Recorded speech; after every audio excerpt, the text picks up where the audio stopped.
미국 아재의 미국 주식 이야기 5월 13일 목요일 주식시장 마감했습니다. 오늘은 약간의 반등이 있었죠. 결코 이게 상승 내지는 하락장의 마지막이라고 느껴지진 않습니다. 그 이유를 여러분과 함께 이야기를 해보겠습니다. 여러분의 구독, 좋아요, 댓글은 미국 아재의 미국 주식을 유지시키는데 큰 원동력이 됩니다. 오늘 제가 관심 있게 봤던 뉴스 3가지 말씀드리면요. 첫 번째, Initial Jobless Claim이 또 많이 줄었죠. 473,000으로 줄었어요. 지난주에 507이었는데 이번에 473 많이 줄었죠. 이것 때문에 주식시장이 좋게 시작할 수도 있었어요. 하지만 이 내용이 양날의 검같이 Jobless Claim이 적어들면 인플레이션을 걱정하기 때문에 경기가 좋아질 거라는 걸 걱정하기 때문에 테크가 죽어버릴 수가 있죠. 하지만 또 Jobless Claim이 늘어나면 이게 웬일이야 하면서 경제 회복이 안 되나 그러면서 걱정할 수도 있죠. 그래서 오늘 그냥 주가의 움직임이 그런 것 같아요. 이따 차트를 보시면 알겠지만 쭉 올라왔다 내려왔다 또 쭉 올라가는 그런 모습을 보였는데 완벽한 하락에서부터 반등은 아닌 것 같이 느껴지고 있습니다. 그리고 희소식으로 작용할 수 있을 만한 건데요. 물론 이건 뭐 의학적일 수도 있지만 일종의 정치적인 멘트죠. 코로나 바이러스 이제 백신을 맞은 사람들은 실내든 실외든 마스크를 착용하지 않아도 된다. 그렇게 CDC에서 얘기했는데요. 뭐 CDC야 돈 주면은 원하는 얘기 다 해주는 그런 오르가니제이션이기 때문에 그렇게 믿을 건 없지만 저는 벌써부터 마스크 안 쓰고 다녀도 된다고 생각하고 있어요. 뭐 자연적으로 집단 이뮨이 됐을 수도 있고 이제 상황을 봐야겠죠. 그리고 어제 느지막하게 나온 얘기지만 일론 머스크가 테슬라에서는 비트코인으로 자동차를 살 수 없다 그런 얘기를 했죠. 그러면서 오늘 비트코인이 조금 드롭된 것 같은데요.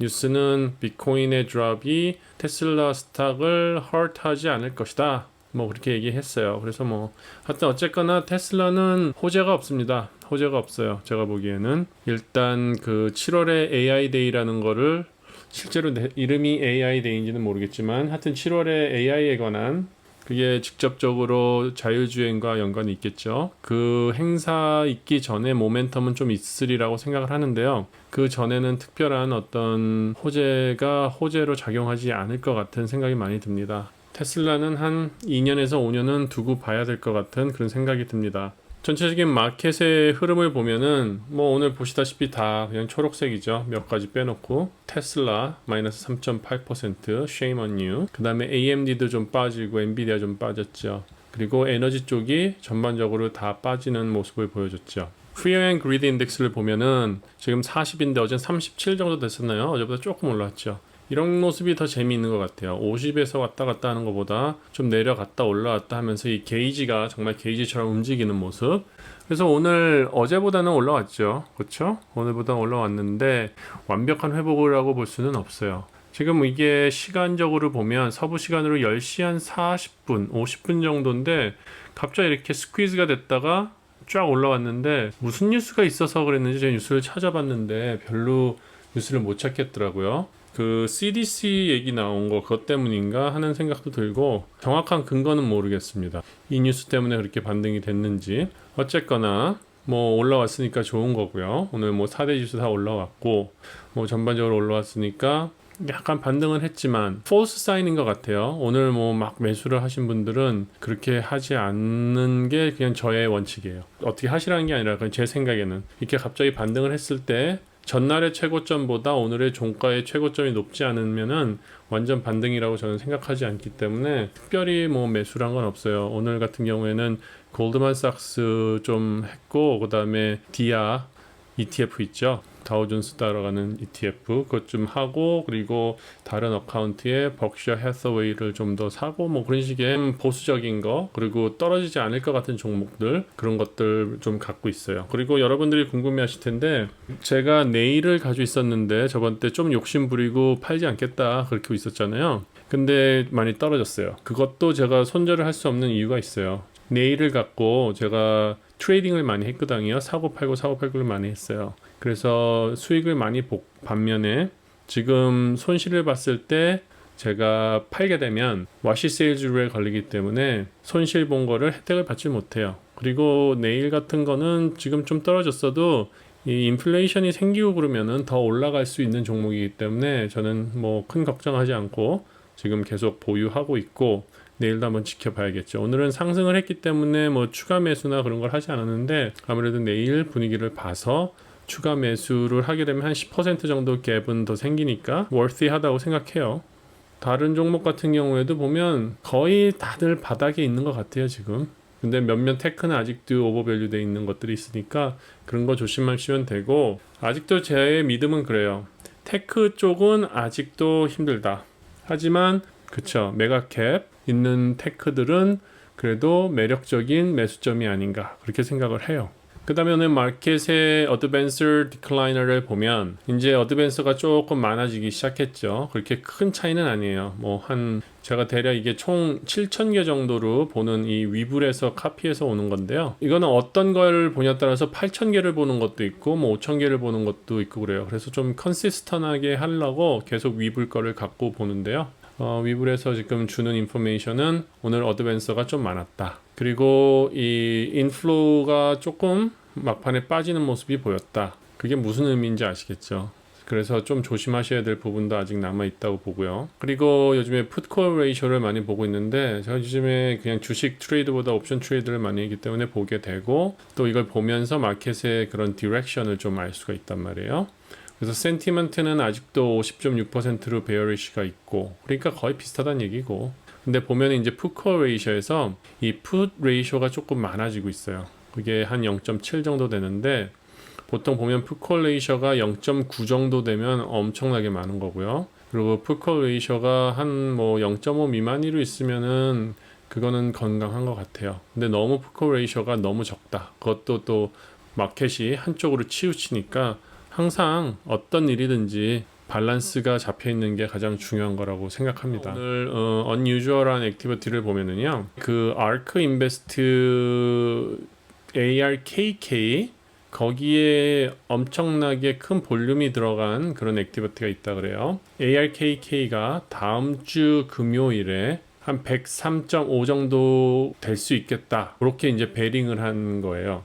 그러니까 이게 ARK가 지금 200일선보다도 무너지고 계속 내려가고 있죠. 그러니까 아마 이제 바닥이죠, 바닥. 그러니까 기술적으로 바닥에서부터 반등이 올라올 것이다. 그런 걸 아마 예측을 하고 베팅을 했던 것 같아요. 그러니까 그런 무브먼이 있었고요. 그러면 ARKK가 이렇게 올라온다 그러면은 한번 대략 생각을 해보세요. 어떤 종목들이 같이 올라갈 수 있을까? 그래서 여러분들이 혹시 보유하고 있는 종목들 중에서 ARKK 안에 있는 홀딩인데 한 200이선 가까이 있는 것이다. 그럼 아마 그런 것들 좀 올라올 수 있겠죠? 한번 공부를 해보세요. 그러면 좀 도움이 될 수도 있겠습니다. 오늘 주요 지수 차트를 먼저 보겠습니다. 나스닥을 보면은요, 지난주를 한번 볼게요. 지난주 월요일, 화요일, 수요일, 목요일, 금요일이에요. 목요일날 상승으로 마감을 했어요. 그러면서 금요일이 올라갔죠. 이런 거 보면은 이제 모닝스타라 그래서 이렇게 올라갔는데, 월요일날 이렇게 떨어진 이유가 기술적으로만 보면은요, 보통 앞으로 한 3일 정도, 하나, 둘, 세 개, 앞으로 한 3개 정도를 보면은 거기에 최고점보다 마감이 상승이 돼 있을 때는 그 다음에 올라갈 확률이 많아요. 근데 지난 금요일 같은 경우에는 그렇게 되지 않았기 때문에 이제 월요일날 이렇게 내려오는 것이 정당화되는 모습이 되고요.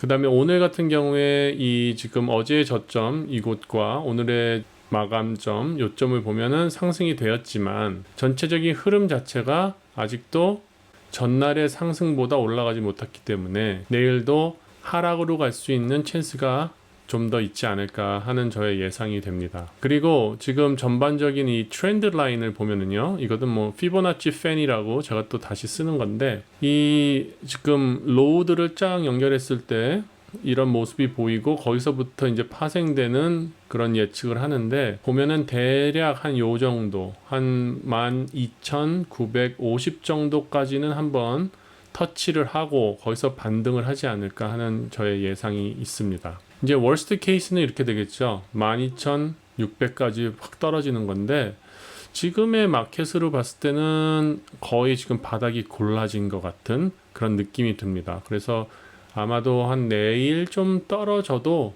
그렇게 깊이 떨어질 것 같진 않아요. 거의 바닥이 아닌가 생각이 돼요. 여러분 이게 바닥이라면 이제 어떻게 해야 되죠? 바닥에서 이제 또 망을 던져서 이렇게 긁어 올라야 되죠. 그러니까 한번 내일 마켓을 한번 지켜보세요. SP500를 보면 대략 이런 모습을 제가 그리고 있었거든요. 그러면 1년 차트를 보면 지금 뭐 지난번에 조정된 것들은 이제 스킵하고요. 2021년부터 보면 지금 2020년에 이 고점들 그래도 이렇게 컵을 두 번 만들었죠. 거기에 어떤 고점들을 보면은 한 3,520 정도 그 정도 되는 선이에요. 그러니까 이 선까지는 내려오지 않겠죠. 그렇죠? 1월을 기준으로 보면은 올해 시작했던 점, 그 점과 지난 2월과 3월에 이렇게 저점을 보면 한 대략 3,750 정도 되는 선이 있어요. 그때 이렇게 딥했던 그 길이와 각도를 카피를 해서 3월 중순으로 옮겨보고 그리고 요번에 옮겨봤어요. 그랬더니 아주 묘하게도 50일 평균선을 거의 만나는 지점 4,065라고 얘기를 하죠. 그 정도에서 이제 지지가 되지 않느냐 하는 그런 생각이 들어요. 그리고 지금 보면 이 보라색으로 된 선 여기서 카피해온 그 길이와 거의 비슷한 4% 정도 전 고점에서 내려온 그 모습을 좀 보여주기 때문에 S&P 500는 이제 반등을 하지 않을까 하는 그런 기대가 좀 더 크고요. 그리고 오늘 이 캔들을 이렇게 봤을 때도 그렇게 컨빈싱 되진 않아요. 아직도 조금 바닥이 있긴 한데 그래도 이제 바닥이 올라와 주고 그리고 고점과 고점이 그렇게 큰 차이가 나지 않았어요. 근데 하지만 이 전날의 최고점인 점과 오늘 종가의 점이 차이가 있기 때문에 이게 그보다 위에 있다면은 확실히 내일 상승으로 가겠다 그런 기대를 할 수 있겠는데 아직까지는 조금 그런 것까지 기대하기는 어렵고 하지만 이제 보는 부분은 거의 기술적으로 봤을 때 이것도 거의 바닥이지 않는가 그런 생각을 한번 해봅니다. 그리고 요즘에 참 다우존스를 보게 되죠.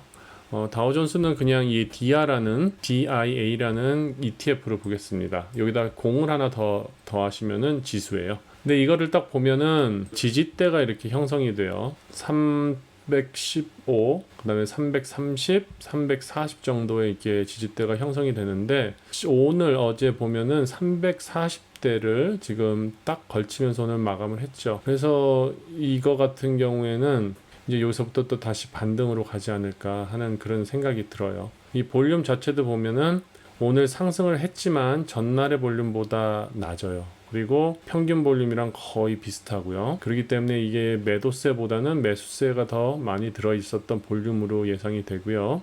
그리고 지금 이 마켓의 움직임도 보면은 RSI도 이게 까만 게 RSI거든요. RSI도 지금 50대에서 지금 올라오는 분위기 그런 분위기 볼 수 있고 그 다음에 이 ADX라는 게 있거든요. ADX도 보면은 25% 이상이면 매수가 괜찮은 그런 분위기라고 얘기하는데 그것도 25%보다 위에 올라와 있고요. 다우는 조금 상승으로 이제 가지 않나 싶은 생각이 약간 들고 있습니다. 빅스를 볼까요? 빅스는 지금 떨어졌죠. 오늘은 빅스는 올라갔다 내려갔다 하는 게 빅스니까 변동성 지수니까. 근데 좋기는 마켓이 좀 변동이 있어야 돼요. 변동이 없으면 우리 주가 별로 안 올라요. 변동이 있어야지 주가가 오르락 내리락 하는 거니까. 그래서 지금 보면은 오늘 마감이 한 23.13 그 정도 되는데 어쨌거나 제 생각에는 한 20 이상에서 유지되어 줬으면 좋겠어요. 그러면은 좀 여러 가지 우리가 기술을 좀 부릴 수 있거든요. 이제 보통 인컴으로 옵션을 하시는 분들은 이럴 경우에 이 낮은 가격의 빅스를 풋을 숏하는 거예요. 그러면은 그게 내 인컴으로 매주 이렇게 들어올 수 있게 셋업을 좀 할 수 있거든요. 그런 것도 좀 기술을 부릴 수 있고 하여튼 지난 몇 달은 진짜로 빅스가 엄청나게 낮은 거였어요. 그래서 저는 이 낮을 때 이제 빅스를 컬옵션을 사가지고 지금 이게 팡팡 올라갔을 때 어제 매도했고 오늘은 아직 매도 안 한 거, 그건 좀 뒤에 있는 것들이니까 그런 것들도 좀 부수입이 생기는 그런 게임을 할 수 있죠. 그 다음에 오늘 여러분과 함께 좀 경제를 얘기를 하고 싶은 게 뭐냐면은 이런 아티클이 있어요. 이거는 베런스나 마켓워치나 뭐 월스트리트 저널 같은 데 보시면 다 나와요. 그 세 개가 다 같은 회사거든요. 그러니까 거기서 보시면 나오는데 주요 내용은 뭐냐면은 지금 커머너티 프라이스가 올타임 하이고 이 올타임 하이 된 것이 이제 조금 더 이어질 수 있겠다 그런 얘기를 하는 내용이고요. 뭐 주요 얘기는 인플레이션과 그런 문제예요. 그러면은 여러분이 생각하시기에 지금 마켓에서 가장 중요한 마켓 드리븐 팩터가 뭔 것 같아요? 인플레이션이죠. 그렇죠? 인플레이션 때문에 이자율 상승이 되고 이자율 상승 때문에 테크의 주가가 빠지고 테크의 주가가 빠지면서 연동적으로 전체 주식시장이 빠져나가는 그런 문제가 생기고 있잖아요. 그렇죠? 그게 큰 시각으로 한번 보시면 그렇게 되고요. 그러면 이 인플레이션이 지금 왜 생겨요? 그렇죠? 생기면은 원인이 있을 거 아니에요. 뭐 단지 이자율이 없어서 뭐 시장의 변동성과 시장의 유동성이 많아서 뭐 그게 이제 추상적으로 얘기하면 그런데 가장 중요한 건 이 쇼티지 때문에 생기는 것 같아요. 이 쇼티지는 또 왜 생기나요? 경제에 두 가지 요소가 있죠. 수요와 공급. 저는 경제학자는 아니지만 이 정도는 인생의 경험에서 알 수 있는 얘기고 그래서 여러분과 한번 나눠보려고 합니다. 여러분을 뭐 가르쳐 드리려고 그러는 게 아니라 제가 생각하는 그런 어플리케이션 그거를 한번 얘기하려고 하는 거니까요. 전문적인 용어가 없고 전문적이지 않아 가지고 뭐 거기에 대해 가지고 악성 댓글을 다실 분 뭐 다셔도 돼요. 뭐 어차피 저는 전문가도 아닌데요.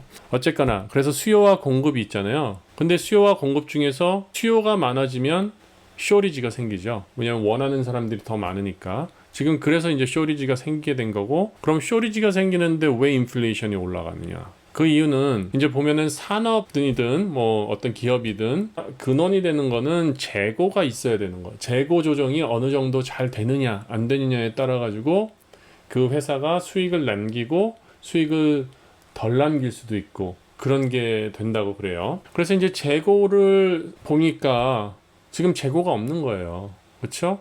그러다 보니까 남 더 많이 필요해. 그래서 살라 그러니까 수요가 많아지고 수요가 많아지니까 공급량이 못 따라가니까 지금 쇼리지가 생기는 거예요. 공급량이 왜 못 따라가요? 왜냐면 2020년에 완전히 문을 닫아버렸잖아요. 그러니까 생산량이 많이 줄고 그리고 그런 팬데믹 때문에 예상치 못했던 그런 수요들이 늘어났거나 과수요 때문에 또 수요가 부족해진 것도 있고 그렇게 되죠. 그래서 이제 재고 때문에 문제인데 그러면 이 기업들이 예를 들어서 뭐 애플이나 뭐 포드나 GM이나 이런 데가 재고가 지금 없어. 그러면 어떻게 하겠어요? 물건을 더 많이 사고 싶어 할 거 아니에요. 지금 어떻게 될지 모르니까 물건을 더 많이 사고 싶고 더 많이 사고 싶은 이유가 뭐예요? 인플레이션의 우려 때문에. 오늘 예를 들어서 반도체 A라는 반도체를 오늘 100원 주고 살 수 있는데 인플레이션이 올라가게 되면 103원을 주고 사거나 110원을 주고 사야 되는 그런 상황이 벌어질 수 있잖아요. 그러니까 1년에 거쳐서 뭐 이렇게 뭐 100개씩 100개씩 100개씩 사든 그런 회사들도 이런 인플레이션이 올라간대? 그러면은 우리가 돈을 더 써야 돼? 그런 것 때문에 지금 더 많이 사려고 하는 그런 모습이 보이겠죠. 그렇기 때문에 인플레이션이 더 올라가고 또 쇼리지가 더 생기고 그래서 지금은 어떻게 보면 악순환이 이루어지고 있는 거예요. 그러면 인플레이션이 올라가니까 우리한테 좋은 점은 뭐죠? 주식 투자하는 입장에서 보면 재고량이 이렇게 증가되니까 공급을 더 많이 해야 되잖아요. 그러면은 매출이 늘어나겠죠.